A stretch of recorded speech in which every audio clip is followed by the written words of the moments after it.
सुनो, नबी पाक सल्लल्लाहु ताला अलैहि वसल्लम ने इरशाद फरमाया, शिर्क के बाद जो सबसे बड़ा गुनाह है वो बदकारी है, बेहयाई है। और नबी पाक अलैहिस्सलाम ने फरमाया, कुछ औरतें ऐसी हैं जो लिबास पहन के भी नंगी हैं।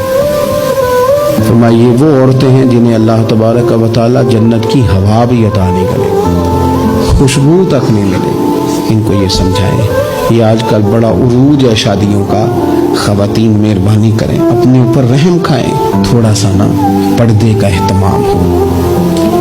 मैं कोई तनकीद नहीं करता, तंज नहीं करता, चूँकि हमारी बहनें माएँ बेटियाँ होती हैं, हमने उन्हें समझाना है। इनको ज़रा समझाएं, इनको ये बताएं कि कीमती चीज़ें जो होती हैं वो पर्दों में होती हैं।